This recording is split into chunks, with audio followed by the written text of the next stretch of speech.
ಯಾರು junk food ಗೆ addict ಆಗಿದ್ರೆ ಅವರು ಈ ವಿಡಿಯೋನ ಕೊನೆ ತನಕ ನೋಡಿ. ಸೈಂಟಿಸ್ಟ್ ಒಂದು ಎಕ್ಸ್ಪೆರಿಮೆಂಟ್ ನ ಕಂಡಕ್ಟ್ ಮಾಡ್ತಾರೆ. 2 ಇಲಿಗಳು, ಒಂದು ಇಲಿಗೆ ಫ್ರೂಟ್ಸ್, ವೆಜಿಟೇಬಲ್ಸ್, ಬ್ಯಾಲೆನ್ಸ್ ಇರುವಂತ ಡಯಟ್ ಪ್ಲಾನ್ ನ ಮಾಡಿ ಅದಕ್ಕೆ ಫೀಡ್ ಮಾಡ್ತಿರ್ತಾರೆ. ಇನ್ನೊಂದು ಇಲಿಗೆ junk food, oily food, sugary food ಇದನ್ನೆಲ್ಲ ಫೀಡ್ ಮಾಡ್ತಾ ಇರ್ತಾರೆ. ಸುಮಾರು ದಿನಗಳ ನಂತರ ಏನ್ ಮಾಡ್ತಾರೆ, ಆ 2 ಇಲಿಗಳನ್ನ ಒಂದು ಬಕೆಟ್ ಟಬ್ ಒಳಗಡೆ ಒಂದು ನೀರ್ ತರ ಏನೋ ಒಂದು ಲಿಕ್ವಿಡ್ ಬಿಟ್ಟಿರ್ತಾರೆ. ಆ ಲಿಕ್ವಿಡ್ ವೈಟ್ ಕಲರ್ ನ ಮಾಡಿ ಅದೇ ಜಾಗದಲ್ಲಿ ಒಂದು ವೈಟ್ ಪಿಲ್ಲರ್ ನ ಇಟ್ಟು ಆ 2 ಇಲಿನ ಅದ್ರೊಳಗಡೆ ಬಿಡ್ತಾರೆ. ಯಾವ ಇಲಿಗೆ ಒಳ್ಳೆ ಡಯಟ್ ಇರುವಂತ ಫುಡ್ ನ ಫೀಡ್ ಮಾಡಿದ್ರು ಆ ಇಲಿ ವಿದಿನ್ ಫ್ಯೂ ಸೆಕೆಂಡ್ ಅಲ್ಲಿ ಆ ಸಿಂಗಲ್ ಸರ್ವೈವಲ್ ಸ್ಪಾಟ್ ಅಂತ ಇರುತ್ತಲ್ಲ ಅದನ್ನ ಸ್ಪಾಟ್ ಮಾಡಿ ಅಲ್ಲಿಗೆ ಹೋಗಿ ಸರ್ವೈವ್ ಆಗುತ್ತೆ. ಆದ್ರೆ ಇನ್ನೊಂದ್ ಕಡೆ full junk food, sugary food ನ ತಿನ್ಕೊಂಡಿರುತ್ತಲ್ಲ ಆ ಇಲಿಗೆ ಅಲ್ಲಿರುವಂತ ಸಿಂಗಲ್ ಸರ್ವೈವಲ್ ಪಾಯಿಂಟ್ ನ ಹುಡುಕೋದಕ್ಕೆ ಎಷ್ಟು ಟೈಮ್ ತಗೊಳುತ್ತೆ. ಸೊ ಈ ಎಕ್ಸ್ಪೆರಿಮೆಂಟ್ ನ ಕಂಡಕ್ಟ್ ಮಾಡಿದ ಮೇಲೆ ರಿಸರ್ಚ್ ಹೇಳ್ತಿದೆ, ಯಾರು ಶುಗರಿ ಫುಡ್, ಜಂಕ್ ಫುಡ್ ಗೆ ತುಂಬಾ ಹೈ ಲೆವೆಲ್ ಅಡಿಕ್ಟ್ ಆಗಿದಾರೋ ಅವರಿಗೂ ಕೂಡ ಮೆಂಟಲಿ ಈ ರೀತಿ ಎಫೆಕ್ಟ್ ಆಗ್ತಾ ಇದೆ ಅಂತ ಹೇಳ್ಬಿಟ್ಟು. So the moral of the story is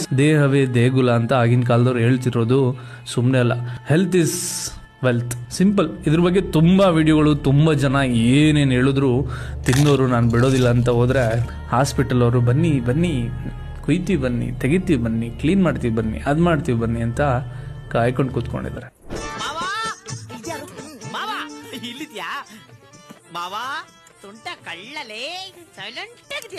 so choices yours. ಈ ವಿಡಿಯೋನ ಮರಿದೆ ನಿಮ್ಮ ಜಂಕ್ ಫುಡ್ ನ ಜಾಸ್ತಿ ತಿನ್ನುವಂತ ಫ್ರೆಂಡ್ ಇದಾರಲ್ಲ ಅವರಿಗೆ